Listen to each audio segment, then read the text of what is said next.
aujourd'hui pour une nouvelle vidéo. Une vidéo blabla. Aujourd'hui, c'est la première vidéo de l'année 2025. Alors, je commence par vous offrir mes meilleurs vœux, cette fois face caméra, pour cette nouvelle année. Beaucoup de douceur et de sérénité, le plus possible pour vous. Et puis, beaucoup de créativité, puisque c'est ce qui nous réunit ici. Pour ce blabla, je vais revenir un petit peu sur 2024 assez rapidement, puisque mon année créative 2024 se résume très facilement en regardant le contenu de ma chaîne. Donc pour toutes celles qui me suivent depuis longtemps, voilà, mon retour sur 2024 ne sera pas une surprise pour vous. Je peux vous parler de mon ressenti aussi pour cette année créative qui vient de s'écouler. J'ai ouvert une boîte à questions sur Instagram la semaine dernière, je crois, encore un peu sur le week-end. Je la relançais régulièrement pour que vous ayez le temps de pouvoir me poser des questions dans le calme. Donc je vous remercie beaucoup pour vos retours parce que j'ai eu plein de retours. Donc merci beaucoup. Je vais y répondre aujourd'hui. J'avais aussi ouvert un post sur YouTube en vous posant la même question si vous aviez des interrogations, des sujets sur lesquels vous vouliez que je revienne en blabla. Donc merci aussi pour vos retours. J'ai essayé d'organiser un petit peu les questions par grande thématique parce que pour beaucoup de questions, comment ça concerne à peu près les mêmes thèmes, enfin voilà, des familles de thèmes, donc j'ai essayé d'organiser un petit peu tout ça. Et puis je vais y répondre aujourd'hui. Je vais, pour certaines de vos questions, peut-être dédier des vidéos, parce que c'est des sujets qui mériteraient qu'on les détaille un peu plus. Et j'espère ne pas faire 3 heures de vidéo pour ce blabla quand même, parce que c'est relativement long. Alors après, je vais pas, si j'ai des choses à vous dire, je vous le dis. Et puis voilà, vous ferez vos propres coupes dans la vidéo. Vous la regarderez en plusieurs fois comme d'habitude. Mais il y a des sujets qui mériteraient vraiment voilà, d'avoir des vidéos vraiment dédiées pour ça. Donc je pense que pour certaines questions, je vais les mettre de côté. Alors je vais en parler un tout petit peu quand même, mais je détaillerai ça un peu plus, plus en profondeur sur des vidéos dédiées, je pense. Et puis en fin de vidéo, je vous montrerai mes encours. Il y a un projet qui m'occupe beaucoup, ça vous vous en doutez bien. J'ai des projets finis, j'ai mon carnet de l'Avent. Je vous prépare une vidéo rétrospective où je vous montrerai aussi le matériel que j'ai utilisé, parce que c'est des questions qui reviennent, mais là je vais vous le défiler un petit peu quand même avec vous. J'ai fait quelques réas, enfin voilà, des choses. Mais c'est vraiment ça qui m'a occupé beaucoup de temps. Donc voilà, mais j'ai quand même des petites choses à vous montrer. Alors, pour commencer, retour sur mon année créative. Je ne parlerai pas du plan personnel ici, mais sur le plan créatif, 2024, ça a été pour moi l'arrêt du scrapbooking. Vous avez vu, hein, je continuais un petit peu à en faire avec les ateliers de Karine, mais j'ai décidé de quitter l'ADT en début d'année. Donc sur janvier, février, j'ai attendu la fin de la collection et puis la collection d'hiver. Et puis j'ai dû quitter l'équipe, je crois, sur le mois de février.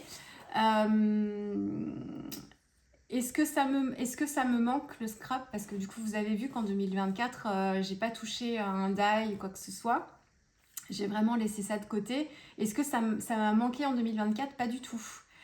Au contraire, ça m'a plutôt soulagée de ne plus être obligée de me creuser la tête pour faire des réalisations vraiment scrapbooking.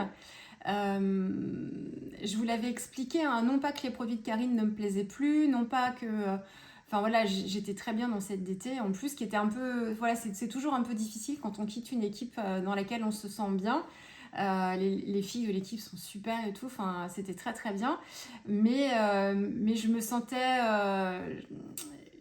je vous avais expliqué ça, hein, que j'arrivais plus trop à l'envie de créer vraiment en scrap, ça me dérangeait, enfin ça me gênait de plus en plus.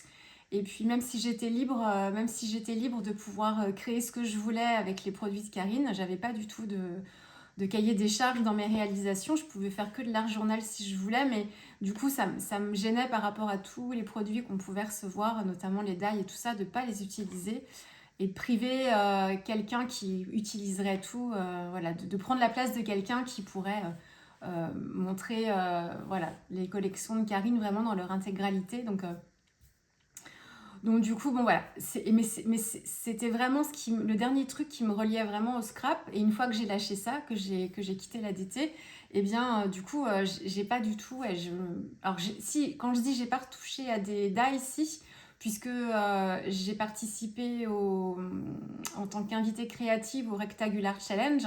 Et là, effectivement, je découpais mes dies avec ma Big Shot. Donc c'est vrai, j'ai utilisé des dies, mais pas vraiment pour du scrap pur et dur. 2024, ça a été aussi le Rectagular Challenge qui m'a permis, j'ai eu envie de travailler la gouache à peu près à ce moment-là. Et en fait, ça a été un révélateur, la gouache, pour l'acrylique. Ça, je vous l'avais expliqué. Et du coup ça m'a levé un sacré blocage. Ça a été un tournant hyper important l'année dernière, puisqu'en fait, une fois que j'ai levé le blocage sur l'acrylique, en travaillant la gouache, et puis après, l'acrylique, je la travaillais déjà depuis plusieurs années, mais c'était toujours un peu compliqué. Et là, j'avais refait des réas juste après de travailler avec la gouache, et je sais pas ce qui s'est passé, mais tout paraissait beaucoup plus facile. Et ça a été un virage très très important dans ma pratique, puisque à partir de là, j'ai apprécié travailler l'acrylique, j'ai eu envie de découvrir de plus en plus l'acrylique. Je me suis intéressée aussi à ce moment-là au transfert d'images en tombant sur un réel de Super Mama des Vosges. Ce qui m'a ouvert aussi, sans parler de son Patreon, j'y reviendrai, c'était l'une des questions, sans parler de son Patreon, mais le simple fait de regarder ce réel et de me lancer dans les transferts d'images juste à partir de son réel sur son Instagram, ça m'a permis aussi d'ouvrir plein de possibilités créatives avec mes impressions. Et, euh, et oui, et élargir complètement les possibilités qui sont plus restreintes quand on n'utilise que des tampons de scrapbooking ou d'art journal. Euh, c'est vrai, enfin, la créativité, elle a pu s'exprimer deux fois plus, c'est même plus que ça, quoi. C'est vraiment, c'est exponentiel, vraiment, vraiment. Donc voilà, donc le transfert d'image, le fait que je me sente beaucoup mieux à l'acrylique et que je prenne vraiment plaisir, voilà, qu'il y ait eu un déblocage, de faire un verrou qui s'est levé comme ça m'a donné envie d'explorer vraiment plus en profondeur le mix média. J'ai décidé de m'abonner au Patreon d'Eugénie quelques temps après, pensant découvrir un peu l'univers, ce qu'elle proposait en y restant un mois, peut-être plus, mais je partais pas spécialement pour y rester.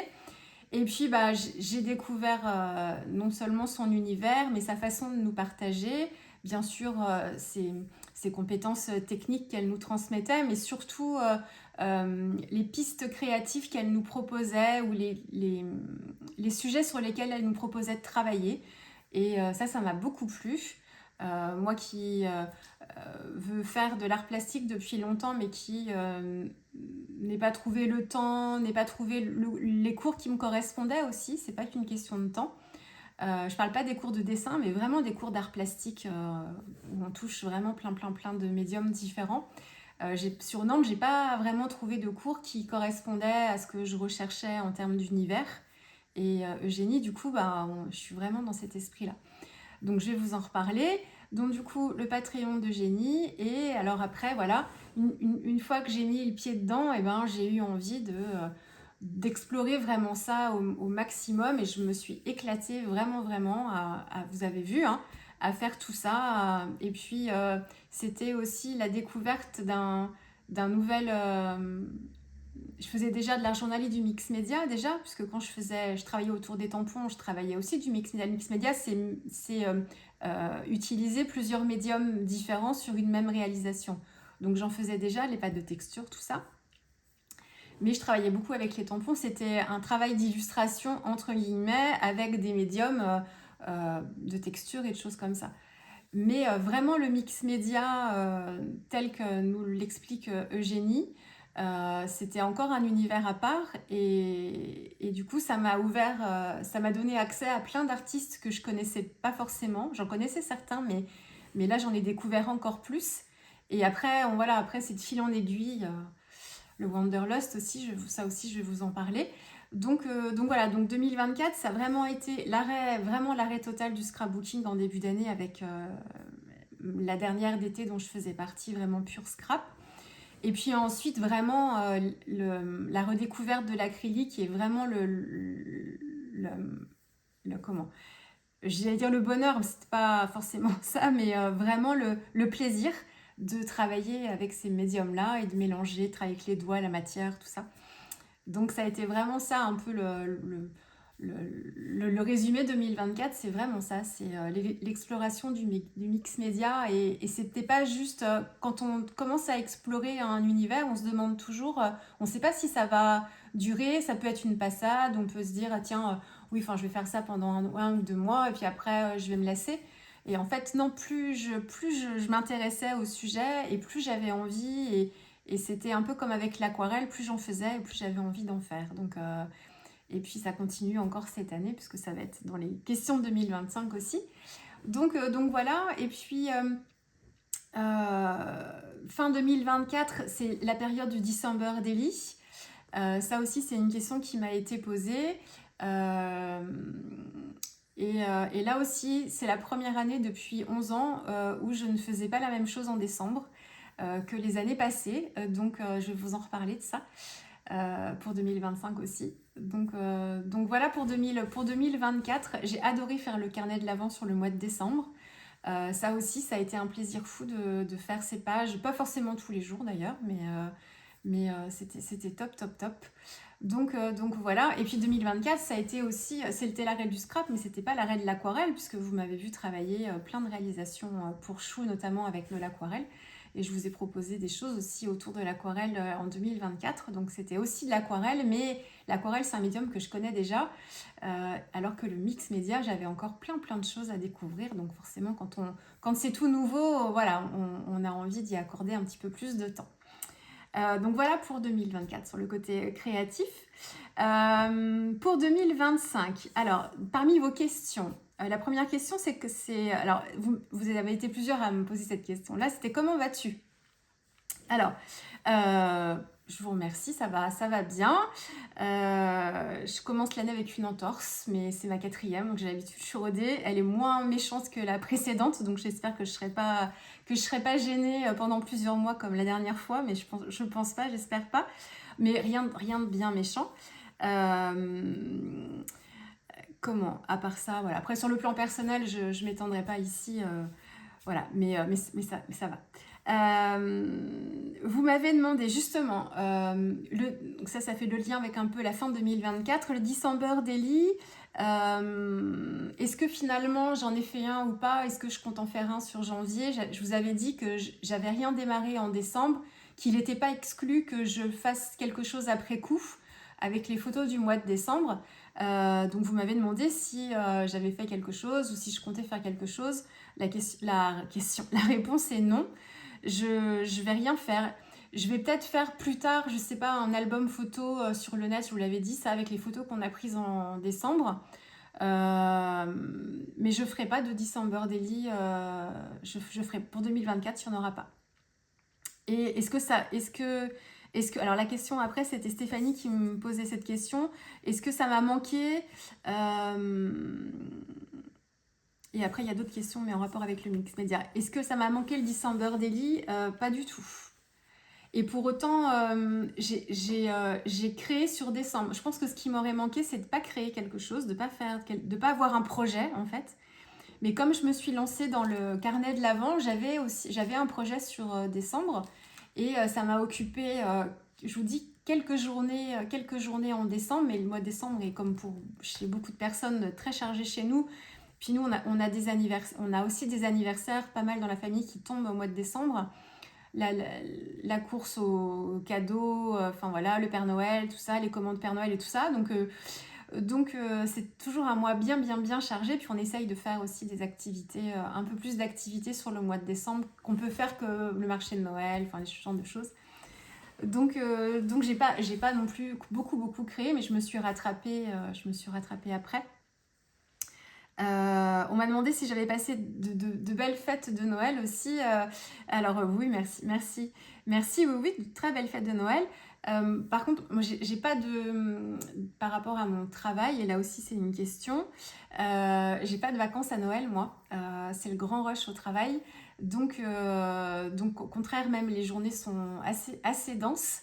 Donc pas de vacances, pas de coupure, pas de pause en famille. Donc c'est pour ça que le mois de décembre, il est aussi, en dehors des vacances scolaires, assez chargé les week-ends, parce que ce que je peux pas faire avec les enfants sur le temps de vacances, j'essaye de le faire avec eux, enfin en famille, tous les quatre, sur les week-ends. Donc c'est aussi pour ça.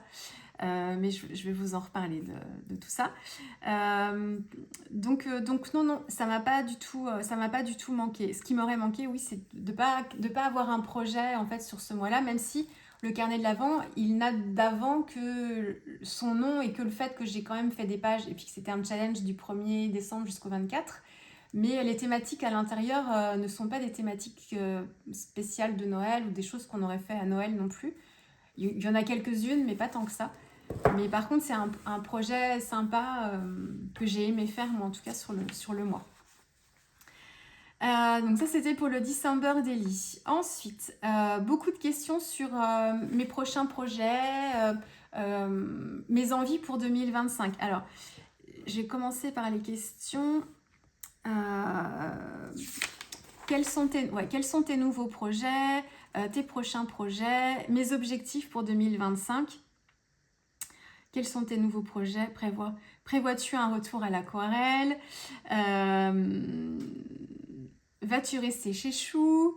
Est-ce que tu vas continuer à faire des réalisations à l'aquarelle avec Chou, entre autres? Alors, pour toutes ces questions-là déjà,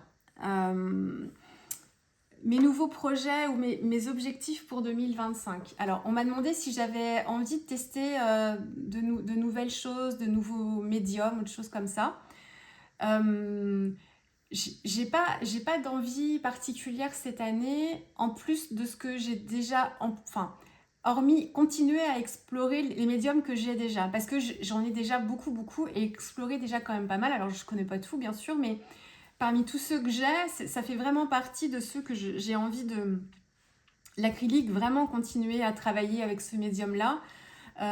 Les pastels à l'huile, enfin ce genre de choses. Travailler la texture aussi un petit peu plus.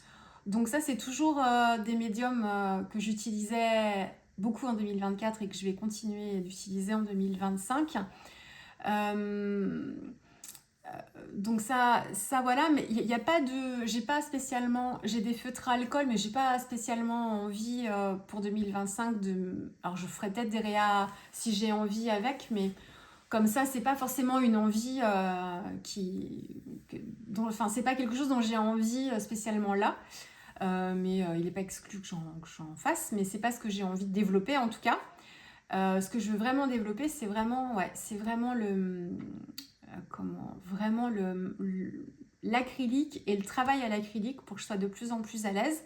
La gouache aussi, parce que je l'ai un peu testé l'année dernière dans la première partie de l'année, mais j'ai pas trop retouché après.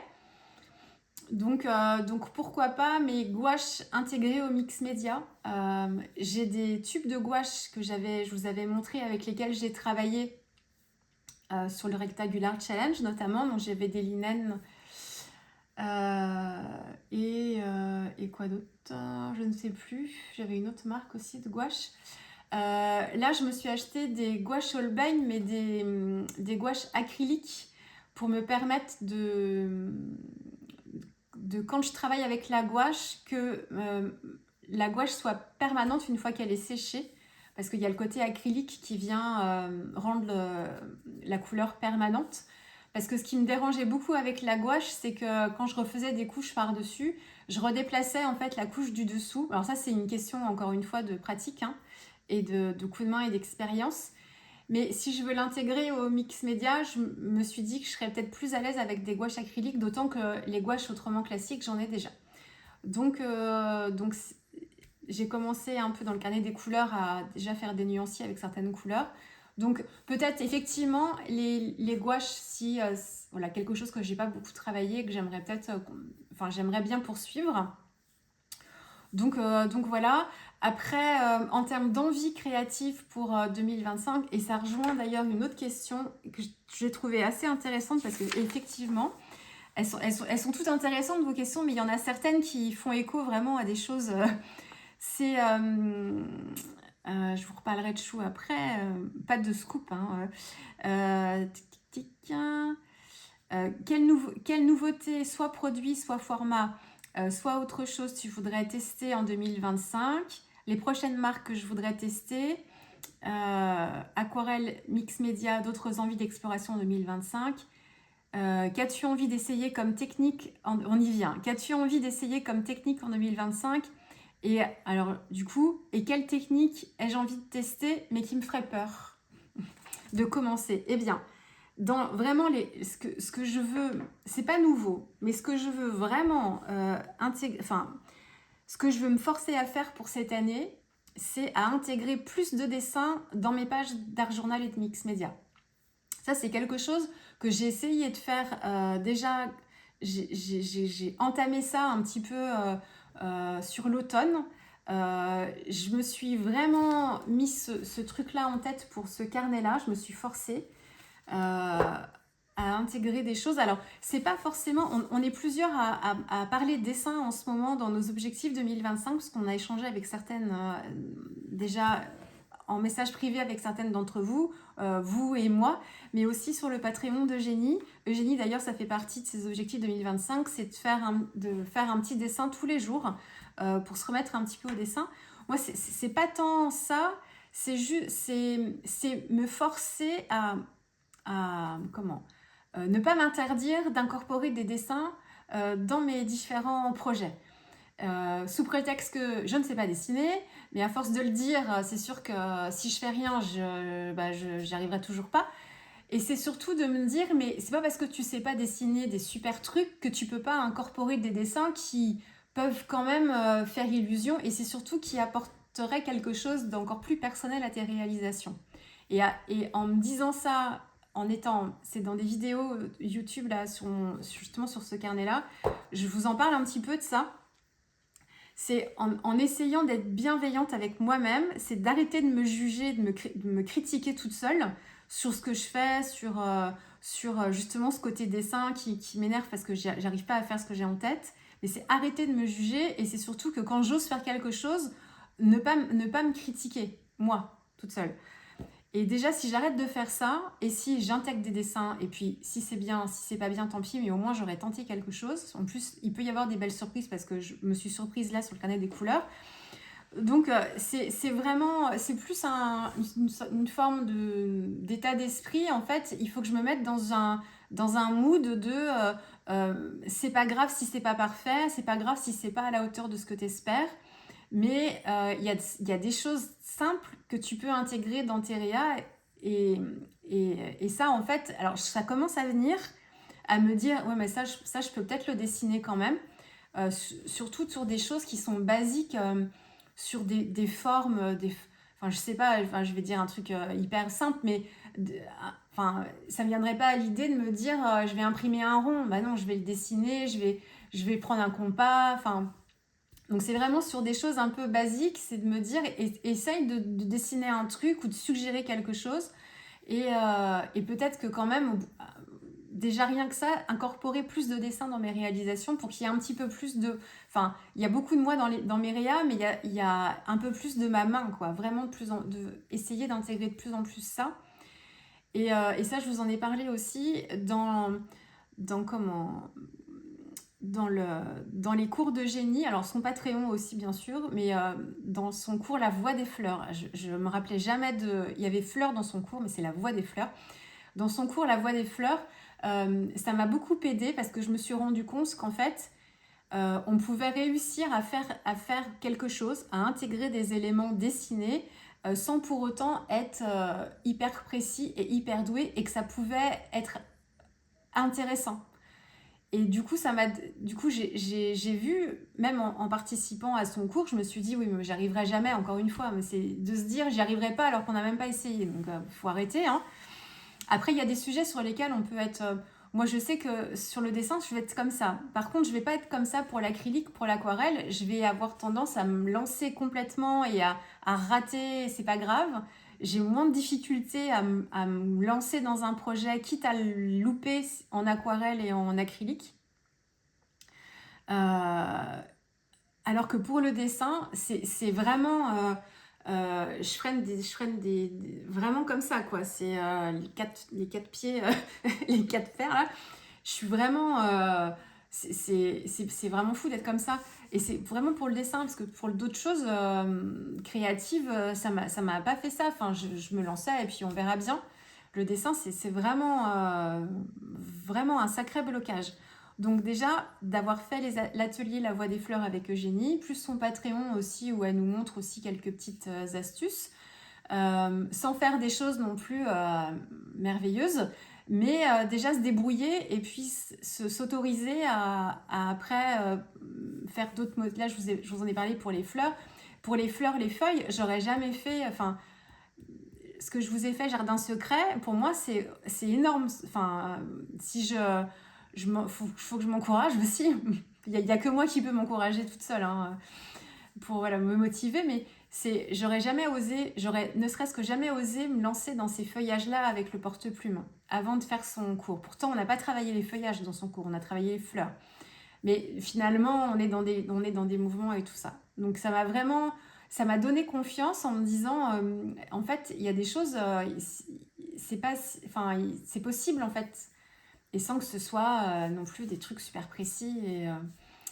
Donc vraiment, pour moi, mon objectif 2025, c'est pas tant essayer des techniques et des choses comme ça. Alors, j'ai toujours envie de découvrir plein de choses, donc il y en aura sûrement, mais j'ai pas comme ça aujourd'hui d'envie particulière. Par contre, le dessin, c'est pas prendre des cours de dessin ou me former sur le dessin, c'est pas ça. C'est oser incorporer plus de dessins dans mes pages et arrêter de me juger, de me critiquer en fait sur cette partie-là.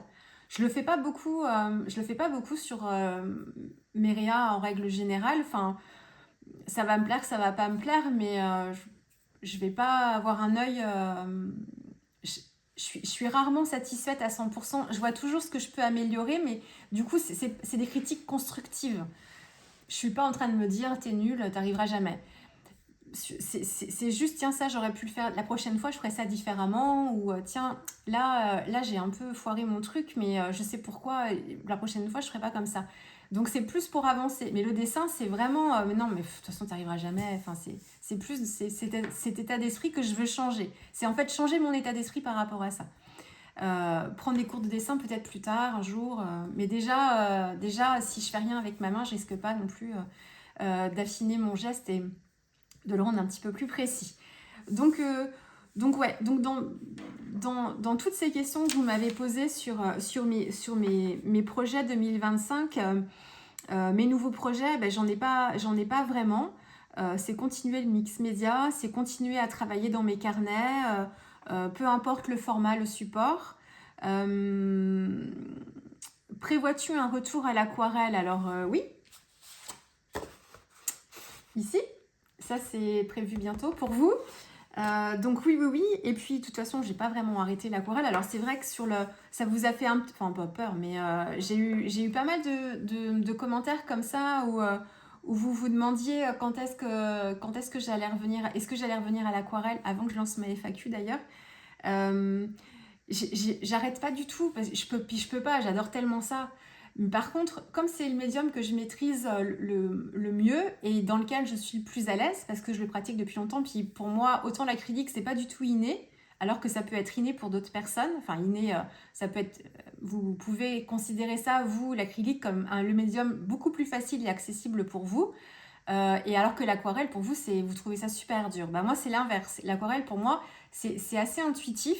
C'est venu assez naturellement. Alors, je ne suis pas aquarelliste non plus pour autant. Hein, puis, il y a plein de choses que j'ai encore du mal à faire. Et ça, effectivement, j'aimerais continuer à approfondir mes techniques et à me sentir un petit peu plus à l'aise.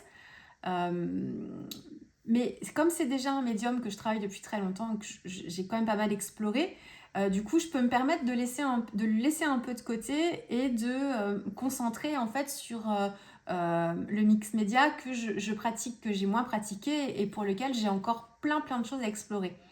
Donc c'est pour ça que je mets l'aquarelle de côté parce que c'est quelque chose. Je sais très bien que quand je vais reprendre mes pinceaux et mes godets, ça va revenir et puis je vais reprendre plaisir. Donc c'est pour ça que je m'autorise aussi, je me suis autorisée en décembre et puis enfin, vraiment une bonne partie de 2024, effectivement, hein, à explorer vraiment le mix média, quitte à ce que, effectivement, il y ait beaucoup moins de réalisation d'aquarelle. Alors, encore une fois, mes envies ne sont pas du tout liées à mes vidéos YouTube et à ce que je veux vous partager comme contenu ou à vos attentes. Enfin, je ne réponds pas à vos attentes sur ma chaîne YouTube, pardon, mais c'est vraiment, en fait, c'est que le reflet de ce que je travaille en fait derrière. Donc, si j'explore le mix média, et ben, vous allez avoir des vidéos de mix média, si, enfin, des vidéos qui sont liées à la créativité toujours, mais le médium peut changer et ça dépend vraiment de ce que moi j'ai envie de travailler, de ce que j'ai envie de faire. Donc, tout le contenu de ma chaîne, il est fait en fonction, c'est vraiment le reflet de ce que je travaille moi, de ce que je fais, mais pas de comment, je suis pas du tout tributaire de ce que vous attendez en fait de moi. Je vous l'ai déjà dit ça, mais si je veux faire des vues ici, il faut que je fasse de l'aquarelle, il faut que je fasse des albums avec de l'aquarelle à l'intérieur, tout ça, c'est des choses qui fonctionnent très très bien, que vous aimez beaucoup. Euh, il faudrait que je vous fasse des hauls aussi, parce que ça, c'est des vidéos qui fonctionnent très très bien. Moi, je fonctionne pas, je porte pas de jugement sur, encore une fois, sur les chaînes qui en proposent. Chacune propose ce qu'elle veut. Enfin, notre chaîne YouTube, c'est notre espace de liberté. On fait ce qu'on veut, on propose les formats qu'on veut, à la fréquence qu'on veut. Il n'y a aucun problème. Moi, les hauls, quelquefois, ça peut m'intéresser quand je vois les achats des unes et des autres, encore plus dans les médiums maintenant, parce que c'est ça qui m'intéresse, voir un peu des produits que je connaîtrais, d'autres que je connaîtrais pas. Donc, je trouve ça assez intéressant. C'est pas un problème que je trouve pas ça intéressant. Mais moi, ici, c'est pas le genre de vidéo que j'ai envie de vous faire. Puis c'est surtout, en plus, que la plupart de mes achats, en fait, vous les voyez dans mes vidéos de réalisation, en fait, parce que ce que je vais acheter, je les utilise, j'ai toujours envie d'utiliser. Donc du coup, vous les voyez souvent dans mes réas. Et puis les blabla aussi, par contre, ça c'est une nouveauté aussi sur 2024 dont j'ai pas parlé, mais de revenir tous les mois avec une vidéo blabla, moi c'est quelque chose que je trouve super sympa parce que je peux vous parler face caméra et aborder en fait et vous montrer justement, c'est pas des hauls, mais effectivement quelquefois je vous montre des produits que j'ai achetés il y a pas longtemps. Je vous présente des choses que je ne peux pas vous montrer en vidéo quand je vous fais des vidéos de process créatif.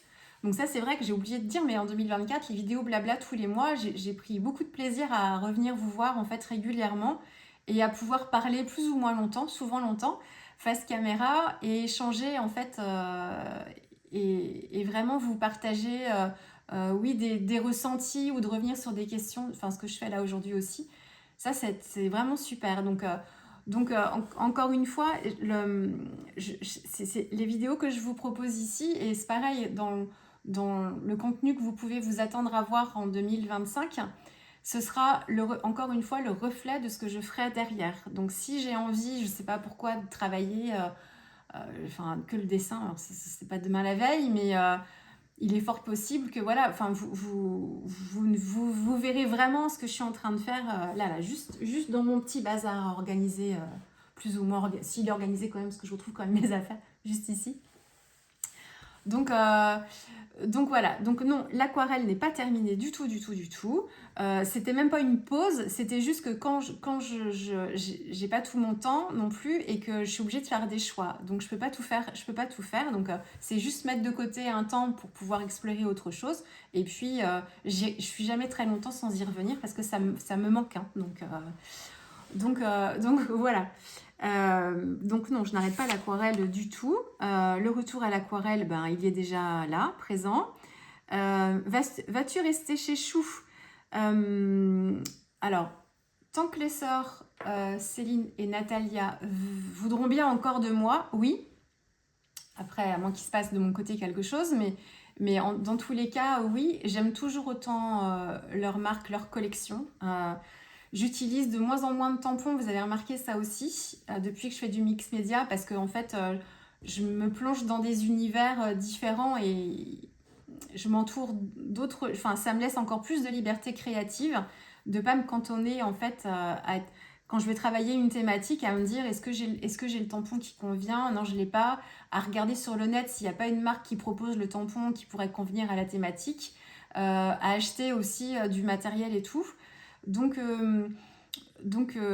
c'est vrai que j'utilise moins de tampons, ou du moins, je vais être plus cibler un peu ce que j'ai envie de faire, mais Chou, c'est l'exception. Chou et l'ancrer l'image aussi, même si j'ai moins travaillé l'ancrer l'image, mais je suis toujours assez sensible à l'univers de Manuela aussi. Mais Chou, j'en ai besoin, pas addict, mais un petit peu finalement. Mais je suis toujours en amour devant leur collection. N'importe quel thème qu'elles abordent, même des thèmes qui seront peut-être un petit peu plus éloignés de ce que je peux aimer habituellement, mais on voyage en fait avec leur journal et avec leur collection. Et c'est toujours un réel plaisir de travailler leur univers poétique. Donc non, tant qu'elles ont encore besoin de moi, avec grand plaisir. Et puis, ce qui compte beaucoup pour moi aussi, c'est comment il y a à la fois, forcément, il faut que les produits m'intéressent et que je sois toujours inspirée, ça c'est sûr, que je puisse y consacrer le temps suffisant aussi, hein, parce que quand on fait partie d'une DT, on s'engage aussi à créer pour la marque, donc il faut aussi prévoir du temps pour, ou quelquefois il peut se produire qu'on n'ait pas forcément suffisamment de temps. Mais ce qui est important pour moi aussi, c'est le côté relationnel et humain aussi, ça compte beaucoup. Il y a des collaborations qui peuvent s'arrêter parce que sur ce plan-là, ça va pas. Aussi, ça s'est déjà produit. Donc, euh, donc, c'est un ensemble, et travailler avec les sœurs Chou, c'est humainement vraiment ouais, super. Donc tout est bien, toutes les conditions pour moi sont remplies pour que je puisse continuer avec elles, encore une fois, tant qu'elles ont besoin de moi, tant qu'elles veulent encore de moi, mais avec grand plaisir. Ça aussi dans les objectifs 2025, mais c'est déjà ce que j'avais amorcé déjà il y a le temps passe vite, hein, 2 ans, 3 ans, c'est éviter le plus possible que ce loisir devienne une contrainte.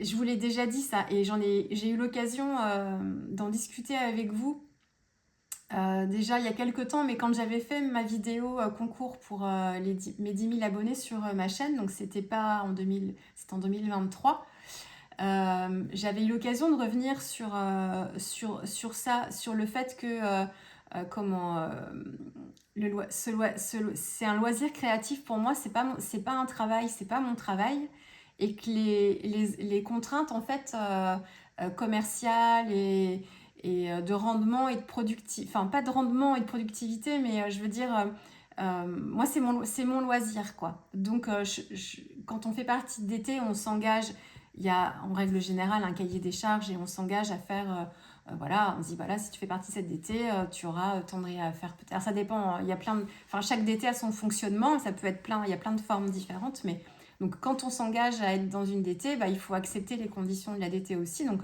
il y a des rythmes qui sont plus ou moins soutenus, enfin voilà. Donc après on dit oui ou on dit non, bien sûr. Mais après sur la côté, une fois que les conditions voilà, sont là, moi je veux plus tomber dans le truc ou faire pour faire plaisir ou se prendre des contraintes qui ne sont pas les miennes en fait. Moi, je suis pas chef d'entreprise, alors je peux faire mon travail de DT et essayer de faire mon maximum aussi, mais au bout d'un moment, quand ça commence à empiéter sur mon équilibre personnel, du coup, c'est plus possible, quoi. Donc, et donc ça, je l'ai amorcé déjà en 2022 quand j'ai quitté une autre DT, déjà, ça a été, ouais, j'avais déjà amorcé ça. Et franchement, aucun regret. Euh, Quitter la DT de Karine, c'était pour d'autres raisons, mais là vraiment lié au scrapbooking, et du coup, ça m'a fait du bien aussi. Là, voilà, je me suis maintenue sur cette ligne de conduite-là en disant à partir du moment où ça devient une contrainte pour toi, il va falloir prendre une décision parce que ça va pas être possible sur du plus long terme. Et c'est surtout que ce loisir, enfin moi, c'est ma bulle d'oxygène. Et là aussi, c'est une question qui m'a été posée, c'est qu'est-ce que je fais comme travail? Est-ce que j'ai un travail? Mais oui, je suis contrôleuse de gestion, alors on va dire dans le domaine de la finance pour être large. Et du coup, je travaille à plein temps, je suis pas, voilà, je suis à 100%. Donc, du matin jusqu'au soir, et puis après la vie de famille aussi, hein. Donc j'ai mes plages de détente, elles sont restreintes. Donc j'ai pas tout mon temps, il faut que je fasse des choix. Et ce loisir créatif, que ce soit mix média, aquarelle ou peu importe ce qu'on fait, mais pour moi c'est une façon de souffler, de me détendre et tout, et ça doit pas empiéter en fait sur mon équilibre personnel. À partir du moment où c'est un loisir, si ça devient une contrainte, c'est plus, pour moi c'est plus mon loisir, quoi. Donc mes contraintes, elles sont, je vous l'avais déjà dit, elles sont euh, mon travail. Enfin c'est normal, donc je suis payée pour ça, donc j'ai voilà, c'est quelque chose de très important, ma famille, mon travail. Le loisir, c'est ce que j'ai à côté pour me faire plaisir, et je veux surtout pas que ça devienne quelque chose de contraint. Donc, et j'ai eu l'occasion d'échanger, justement, quand j'avais parlé de ça, ça a parlé à beaucoup, enfin je dis beaucoup, mais j'en ai parlé avec quand même plusieurs d'entre vous de ce point-là, et je suis pas la seule à ressentir ça. Mais quelquefois, enfin souvent d'ailleurs, ça se fait sans qu'on s'en rende compte, hein. Le fait qu'on se prenne des charges de plus en plus, de plus en plus, on dit oui une fois, oui deux fois, oui trois fois, bah ça oui, pourquoi pas, et puis on se retrouve après, on a trop, et puis ça va plus, quoi. Oui, oui.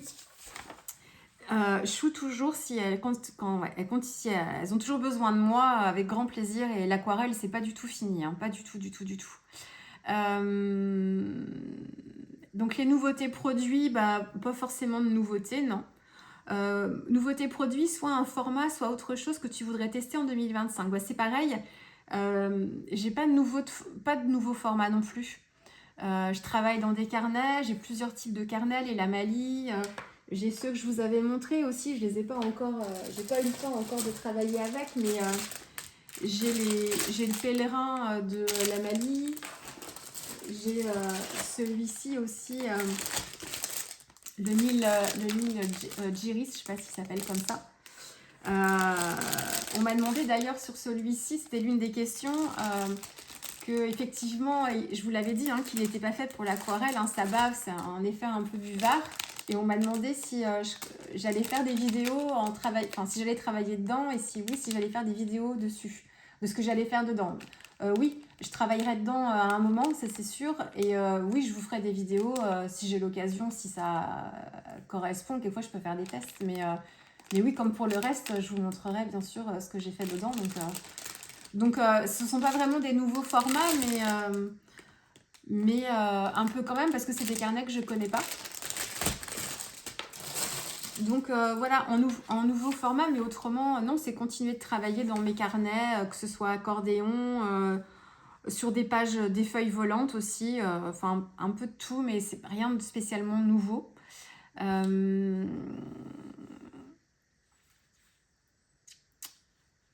Nouveauté, format, autre chose. Prochaine marque que je vais tester, bah, rien comme ça en marque spécialement. Aquarelle, mix média, d'autres envies d'exploration en 2025, non. Le dessin, mais c'est pas, je vous le redis, hein, c'est me forcer plus à incorporer des choses un peu plus dessinées dans mes carnets, mais pas forcément prendre des cours pour cette année en tout cas. Qu'as-tu envie d'essayer comme technique en 2025? Bah, je vous en ai parlé. Rien de spécial, c'est continuer à explorer l'acrylique surtout. Quelle technique ai-je envie de tester mais qui me fait peur? Voilà, alors ça c'est... Alors le côté peur, ce serait plus ce côté incorporé du dessin là. Alors peur, c'est pas le mot, mais on va dire appréhension, enfin ça revient un peu au même. Ensuite, on m'a demandé, es-tu inscrite au Wanderlust 2025? La réponse est oui. Quelles seraient les créations que cela m'aura inspiré? Ah oui, et est-ce que je compte montrer les créations que ça m'aura inspiré ou en faire des vidéos? Oui, bien sûr. Oui, oui, bien sûr. Le Wanderlust 2024, vous avez vu très très peu de choses parce que j'étais sur plein de sujets différents et du coup, j'ai pas pu forcément bien m'y intéresser. Et puis l'année passe vite finalement. Mais j'ai rempilé pour 2025 parce que ça m'intéresse toujours autant.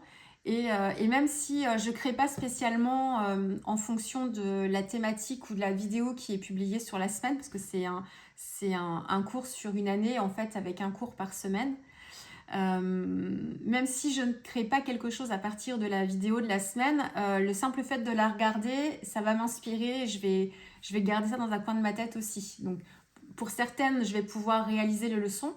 C'est ce que j'ai fait pour l'année dernière avec une leçon en tant que telle vraiment. Mais pour celui de 2025, oui, oui, oui, et bien sûr, je vous montrerai. Et puis dans les blablas, même si je filme pas, je vous montrerai ce que j'aurais fait dans cette formation-là. Hein. Qu'est-ce qui m'a décidé... Alors, et là, on va parler du Patreon de Génie. Qu'est-ce qui m'a décidé à m'abonner au Patreon de Génie, ce que ça m'apporte et ce que j'en suis toujours contente. Alors, qu'est-ce qui m'a décidé à m'abonner? Eh bien, je vous l'ai dit déjà l'année dernière. C'est une vidéo, un réel Instagram que j'ai vu où elle parlait des transferts d'images au gel médium. C'est vraiment la vidéo déclencheur parce que son compte Instagram, je le connaissais déjà depuis quelques temps. Je suivais ça de loin. J'étais pas encore bien prête à franchir le pas de ce mix média là. J'étais plus dans l'art journal, dans les textures, mais autour des tampons. Je vous le redis, un travail d'illustration en fait, que ce soit à l'aquarelle ou avec l'acrylique, mais plus dans l'illustration vraiment, avec une combinaison de tampons et on crée un univers autour de ça. J'étais pas encore dans le mix média vraiment comme ça. Mais son réel, ça m'a fait tilt et c'est arrivé pile poil à un moment où je recommençais à travailler l'acrylique et où ça devenait plus simple pour moi. Donc je pense que si j'avais pas retravaillé l'acrylique à ce moment-là, j'aurais pas osé m'y inscrire. Parce que déjà, je savais pas, enfin maintenant, je vous le dis, mais n'hésitez pas, mais à l'époque, je savais pas ce que j'allais vraiment y trouver.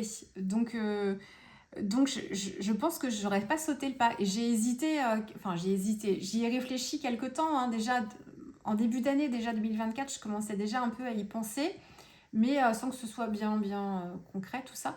Et c'est vraiment au moment où j'ai travaillé la gouache, que j'ai repris l'acrylique et que j'ai tenté sa technique de transfert, mais juste en partant de son réel, là, où j'ai pris plaisir à faire tout ça, je me suis dit, j'aimerais bien voir ce que ça donne quand même. Et puis, ce transfert d'image, elle le détaillait beaucoup plus dans son Patreon. Donc, ça m'a donné envie de voir un petit peu ce qu'elle expliquait et puis de la connaître, enfin de la connaître, de voir sa façon de partager aussi, puisque au travers des réels ou de petites vidéos courtes en story sur Instagram, voilà, après c'est une personnalité qui m'avait l'air d'être super, elle avait l'air d'être super sympa, mais après dans sa façon de transmettre, j'avais envie de voir un petit peu, voilà, enfin découvrir un petit peu. Et donc j'ai passé le pas, oui, sur le mois d'avril, j'ai dû m'inscrire en mai. J'ai commencé à travailler en mai avec son Patreon, mais j'ai dû m'inscrire en avril, je pense. Donc voilà un peu comment ça a démarré. Je m'y suis inscrite au niveau le plus haut, me disant comme ça, je vais voir l'intégralité de son offre et je vais pouvoir me faire une idée vraiment de ce que ça m'apporte, si ça me plaît, si ça me plaît pas, en ayant accès à tout. Mais en me disant en fait que j'allais y rester, c'était pour voir en fait. Donc je m'inscrivais forcément pour un mois, parce que les inscriptions elles se font le minimum c'est un mois. Mais je n'avais pas forcément anticipé le fait, comme je pouvais partir à tout moment après, je me disais bah, j'essaye un mois puis on verra après quoi. Mais j'avais pas forcément dans l'idée de rester abonnée parce que j'y suis encore abonnée et c'est un réel plaisir tous les mois de découvrir le programme et tout. Donc voilà comment ça a démarré cette histoire-là. Et en fait, je la connaissais depuis déjà quelques temps, mais je vous l'avais dit ça. J'ai regardé de plus près quand, en discutant avec les copines scrapeuses, notamment Petit Ange et puis Kounili aussi. Petit Ange, elle avait fait son atelier La Voix des Fleurs déjà, mais avant 2024, je crois, fin 2023, il me semble. Et on en avait discuté un petit peu, je crois, et puis j'avais vu son carnet accordéon fait avec cet atelier. Ça m'avait un peu tapé dans l'œil, quoi. Donc ça m'avait titillé déjà à ce moment-là, mais j'étais pas forcément bien prête. Et donc c'est grâce aussi aux échanges avec les copines, hein, bien sûr. Donc voilà pour Eugénie. Qu'est-ce que ça m'apporte? Je peux même pas vous expliquer. Je peux même pas vous expliquer tout le bien que ça me fait. Enfin, j'ai essayé de vous le dire un peu l'année dernière, dans un contexte un petit peu compliqué, enfin beaucoup même compliqué. Et ça m'a apporté, mais c'est au-delà de sa technique. Comment vous dire ça? Bien sûr, elle nous explique des choses, elle nous fait des vidéos de process créatifs, elle va nous parler d'une technique. Mais rien que de sans même parler de développer une technique, mais le simple fait de la regarder créer, moi, ça me détend beaucoup. Et puis c'est surtout toutes les pistes créatives qu'elle nous lance comme ça, comme à un cours d'art, je vous le redis, c'est comme un cours d'art plastique. Moi, j'ai des collègues de travail qui font de la sculpture, avec qui j'ai échangé d'ailleurs sur leurs ateliers. Puis je dis, mais ça se passe comment vos ateliers? C'est avec un prof qui vous explique comment sculpter. Et elles sont deux à faire ça. Elles m'ont dit, mais en fait, on a un prof qui est là pour nous aider, nous aiguiller, mais en fait, on travaille sur des thèmes. Et donc, on a plusieurs thèmes dans l'année. Et en fait, en fonction du thème qui leur est donné par leur professeur, elles vont essayer de chercher par elles-mêmes des façons de construire quelque chose, une œuvre, autour de cette thématique-là. Alors, c'est de la sculpture, mais avec plusieurs médiums aussi. Et donc, le prof est là pour une fois qu'elles ont l'idée, pour les aider à concrétiser leurs idées, mais c'est vraiment travailler autour d'une thématique et retranscrire en fait ce que ça évoque pour elles. Et Kanko m'avait fait ses cours d'art plastique, c'était ça, elle les faisait travailler sur un artiste et puis elle travaillait autour de l'artiste, choses comme ça. Donc elle leur apprenait aussi un petit peu à servir des médiums, bien sûr, mais c'était beaucoup d'exploration en fait artistique. Et ça, avec Eugénie, en fait, moi, ça me donne exactement cette impression-là. C'est comme si j'étais inscrite à un cours d'art plastique. Ça, je vous l'ai répété bien des fois, mais c'est tout à fait ça. Et en fait, ce que ça provoque chez moi, c'est une envie de créer. C'est une envie de, ah oui, un combo couleur, ah ouais, j'adore, il est bien ce combo couleur, tiens, je vais voir qu'est-ce que je peux faire avec ça, qu'est-ce que ça m'inspire comme univers. Ce carnet de l'Avent aussi, ça a été super de travailler autour de thématiques. Elle nous donnait des pistes créatives qu'on suivait pas. Enfin, et c'est le fait de déclencher des envies de créer, moi qui m'intéresse surtout dans son Patreon. Et puis sa personnalité, je vous l'ai déjà dit aussi, je me retrouve beaucoup dans sa façon de voir les choses en lien avec la créativité, la façon qu'elle a de transmettre aussi et de partager avec nous. C'est vraiment un état d'esprit dans lequel je me retrouve complètement. On est raccord souvent sur des choses que moi je peux vous dire aussi. Quelquefois ça fait écho, quand je l'écoute, je dis ah bon, on est raccord aussi là-dessus. Quelquefois ça peut être un petit peu troublant d'ailleurs. Parce que d'avoir quelqu'un en qui on se retrouve beaucoup, c'est bizarre aussi quelquefois, mais donc du coup, ouais, c'est vraiment, j'aime beaucoup. Et puis il y a un investissement, il y a un travail engagé dans son Patreon qui est énorme. C'est un vrai travail, hein. Alors maintenant, c'est son travail à Eugénie. Avant, quand elle a commencé le Patreon, elle était salariée, hein, donc c'était la même qualité, mais en plus, elle avait son travail à gérer aussi. Donc là, elle a, voilà, pour sa santé aussi. Après, on compte pas ses heures quand on est son propre patron non plus, hein, mais je dis pas que c'est plus facile maintenant pour elle, mais en tout cas, elle peut y consacrer quand même. Elle peut gérer son temps un peu plus comme elle veut. Mais il y a un engagement dans le travail qu'elle fournit, c'est fou. Et quand on est créatrice, de son côté, le simple fait de faire moi, mon contenu est pas du tout aussi poussé qu'elle. Enfin, c'est vraiment elle, c'est carré et tout. Moi, c'est vraiment plus enfin pas à l'instinct, mais je mets la caméra, je vous filme ce que je suis en train de faire, j'arrête la caméra, je fais quelques coupes pour éviter que ce soit trop long et j'accélère certains passages. J'ai la voix off aussi, mais rien que ça déjà, c'est déjà un sacré boulot. Mais toutes les parties écrites, les mises en page, les photos, tout ça, moi je vous fais pas tout ça, hein. Mais elle de son côté, non, c'est un sacré... Beaucoup de travail derrière tout ça aussi. Donc voilà, tout ce que ça m'apporte, tout ce que... c'est une sacrée... Ouais, j'ai aucun regret, vraiment. Ça me manquerait même si j'y étais plus abonnée. Donc non, et puis du coup, c'est une façon de soutenir son travail aussi. Parce que je pourrais me désabonner, me réabonner 2 mois plus tard et puis consulter le contenu du mois dans lequel je ne m'étais pas abonnée. Enfin, ça fonctionne aussi comme ça, hein. Après, c'est le jeu aussi de Patreon, hein. Mais non, j'ai plaisir à être là tous les mois et à participer à ce qu'elle nous propose le plus possible. Donc j'en suis toujours contente, oui. Très contente. Nous montreras-tu où tu en es dans ton carnet des couleurs? Je vais vous le montrer là.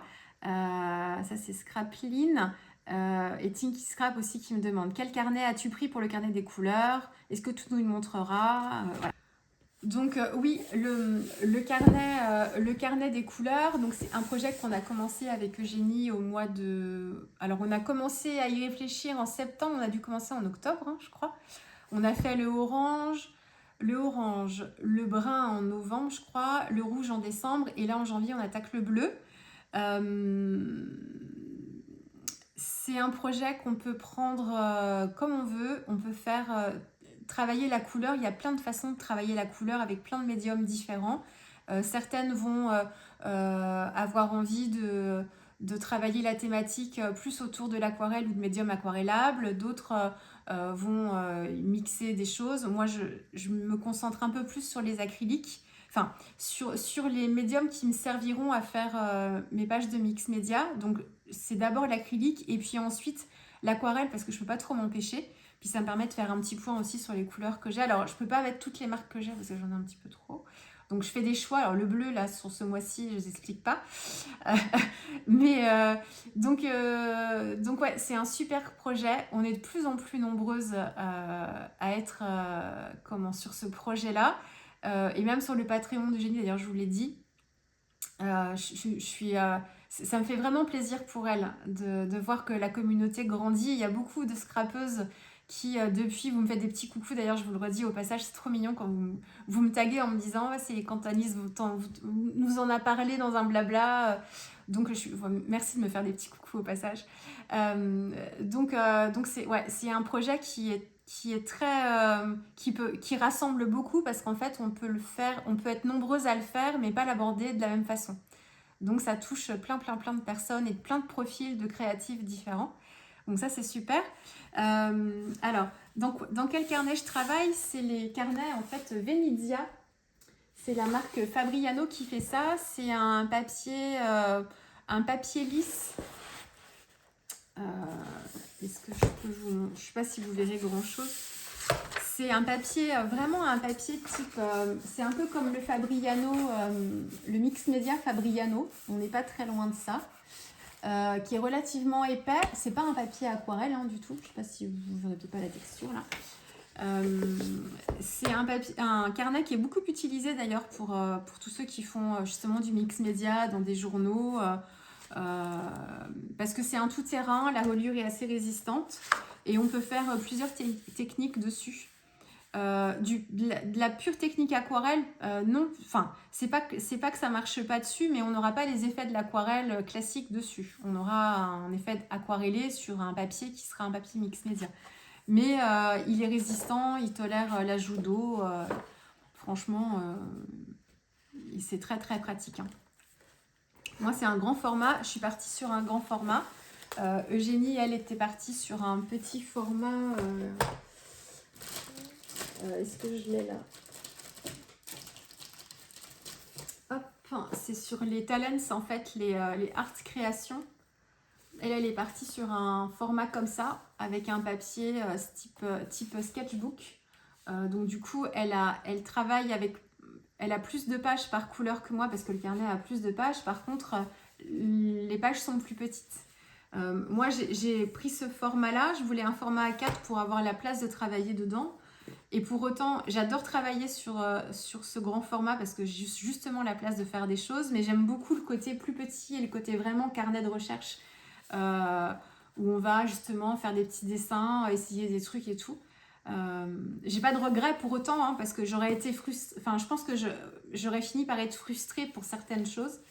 Donc voilà, donc on choisit le support qu'on veut, on fait tout comme on veut. De toute façon, avec Eugénie, c'est heureusement d'ailleurs, hein, parce qu'on n'a pas de compte à rendre non plus, hein, mais on n'est pas jugé, pas noté, enfin, on passe pas un examen non plus à la fin, un diplôme. Donc on fait de toute façon comme on veut, mais donc j'avais travaillé ici le orange, ça vous aviez vu, hein, j'espère que vous. Là, j'ai pas de retour caméra, je me suis mis dans l'autre sens. Que la vidéo soit un peu de meilleure qualité, on verra si ça me convient comme ça. Donc le orange ici, j'avais intégré cette petite réalisation de Shoe and Flower parce que je m'étais inspirée de cette illustration-là. Toutes mes pages pour les couleurs commencent de la même façon.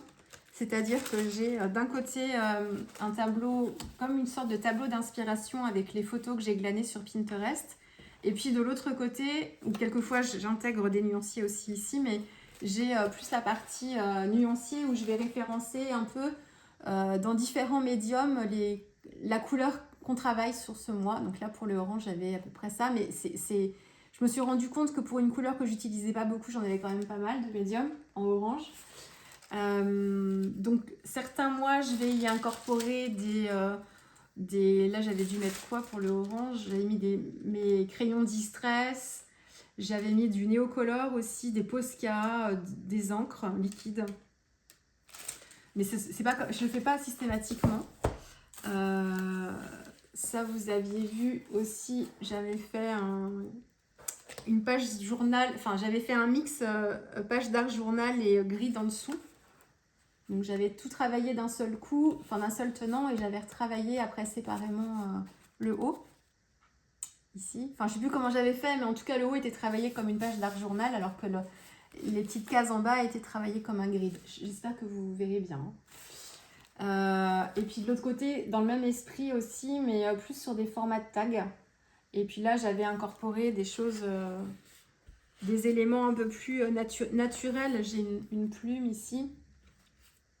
Des petites fleurs séchées, ça c'est des choses que j'ai dessinées au porte-plume. Il y a des feuilles aussi à récupérer à l'automne.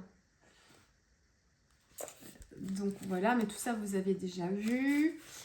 Ensuite on avait une exploration à partir d'une photo que j'avais prise ici sur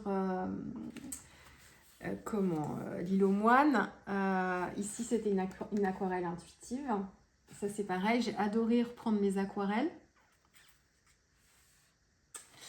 Des dessins de fleurettes, un travail de collage avec des papiers que j'avais récupérés aussi dans des magazines, un petit peu partout. Ici, c'était en préparation. Hop, elles sont pas dans l'ordre. J'ai fait celle-ci après avoir fait celle-ci. Ça, vous avez vu aussi. Là, c'était pour m'entraîner à faire des marques à l'intérieur de mes formes.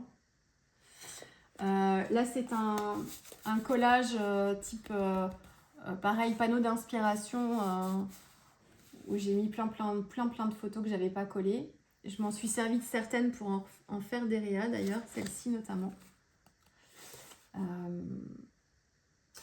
Donc voilà, ça c'était le orange. Ensuite on passe au brun. Donc ça c'est pareil, vous aviez vu. Je vais pas trop revenir, hein, je vais passer vite. Je vous ai déjà montré tout ça. Là c'est pareil, une grande page d'art journal avec des explorations aussi, des collages de matières naturelles, des feuilles en haut. Et puis de l'autre côté, c'était un peu un effet de grid journal, mais c'était une feuille entière. Travailler entière, découper en petits morceaux et ensuite retravailler les morceaux séparément. Avec une photo aussi que j'aimais beaucoup. Enfin, la photo d'une peinture. Puis pareil, des éléments dessinés aussi que j'ai incorporés. Voilà. Ensuite, j'ai fait toute une page. Alors là, c'est plus la forme. Sur le orange, j'ai un peu... Enfin, c'était mes premières pages et du coup, j'étais un peu... c'était un peu la déformation, pas professionnelle du tout, mais je suis repartie dans mes habitudes de faire, de faire du joli, c'est pas ça, mais de faire des choses qui me plaisent, que je trouve bien harmonieuses, des rayas un peu plus finis. Donc, bon, sans parler de l'aquarelle intuitive, mais ce genre de choses là, par exemple, alors j'ai adoré faire ça, mais et j'en referai d'autres parce que je peux pas m'empêcher, mais c'est vraiment un carnet que je veux vraiment comme un carnet d'exploration, donc avec des tests dans des bouts de page. Donc j'ai essayé de faire ça un petit peu plus pour le brun, donc hormis sur celle-ci, parce que du coup je repartais un peu sur ce côté-là, mais là on est vraiment plus dans de l'exploration, quoi. Donc là, c'est pareil, le côté, allez, force-toi à faire quelque chose avec tes mains, un peu plus.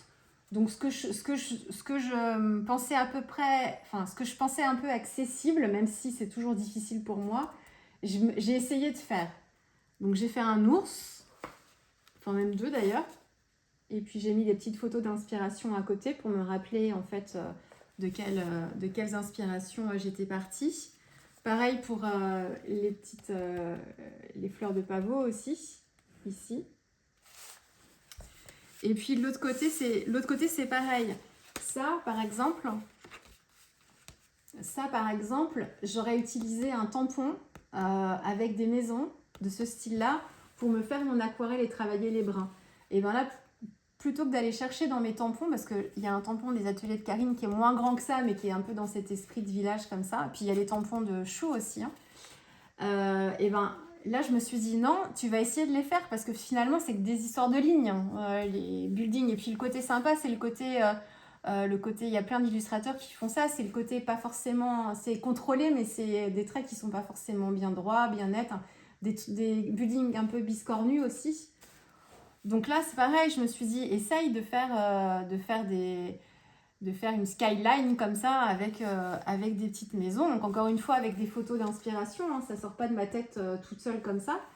Je pars d'une photo et puis j'essaye de créer quelque chose en m'inspirant de cette photo-là. Puis j'en avais d'autres aussi sous les yeux. Et puis ici, c'est de mettre un petit peu les couleurs que j'ai utilisées pour travailler les effets de pierre aussi. Ce côté naturel des pierres de certaines maisons, les beiges aussi travaillés à l'aquarelle, les différentes nuances, donc j'ai gardé trace de ça. Et puis ici, c'est un transfert d'image, et là c'est pareil, je me suis forcée à retravailler à l'acrylique par-dessus. Là encore, à me forcer à créer plus de motifs, essayer de tenter des gestes de dessin ou de plus de peinture pour me recréer une chevelure. Alors c'est pour moi super difficile de faire ça, mais encore une fois, c'est à force de faire que je vais ressentir plus de sensations aussi et ça va aller de mieux en mieux. Donc voilà, donc ce carnet, je le veux plus comme ça, quoi. C'est l'idée. Après, il sera comme il sera. Hein. Et puis le brun, alors j'ai pas fait non plus jusqu'au bout de mes pages, j'ai juste fait cette réa là que vous avez vu aussi, hein. Où là je travaillais avec des motifs de feuilles que j'avais soit d'abord fait à l'aquarelle et ensuite retravaillé au porte-plume, ou soit fait au porte-plume et travaillé à l'aquarelle derrière.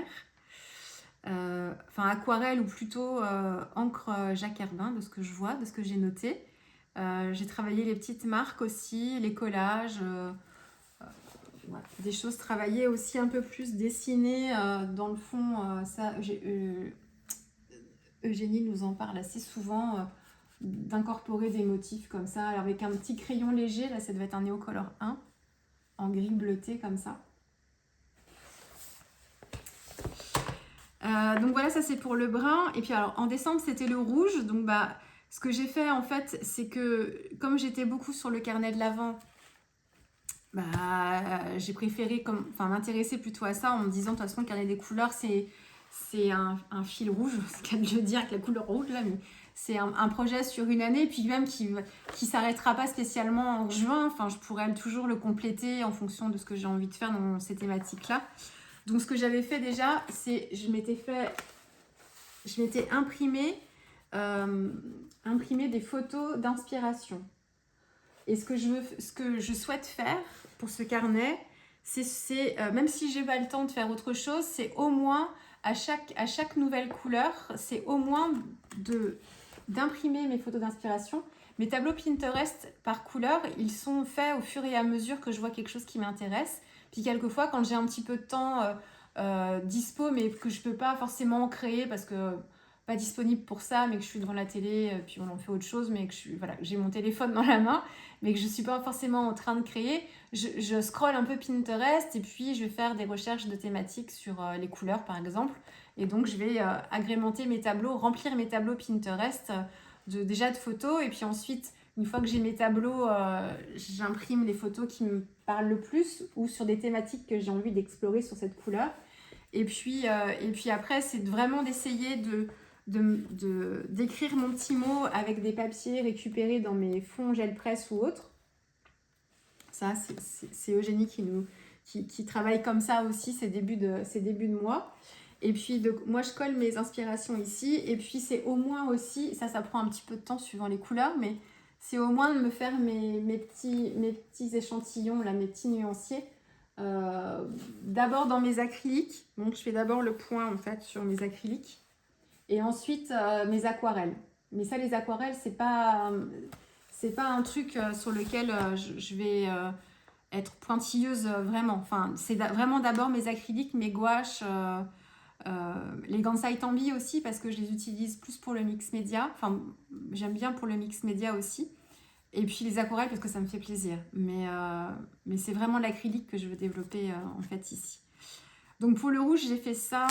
Et ensuite, ça vous l'avez vu il n'y a pas longtemps sur Insta, j'ai fait, pour moi le rouge c'est le petit chaperon rouge. Donc c'est, j'ai travaillé autour de cette thématique là. Et là où je dis 2025, il faut que je me force à dessiner, c'est que là par exemple, j'avais la photo du chaperon rouge ici. Et j'avais fait il est grand ce carnet. J'avais fait ma page. Donc pareil, le combo couleur, j'avais envie de travailler un combo couleur. Alors, on ne parle pas de cette page-là en bas. Mais j'avais envie de travailler...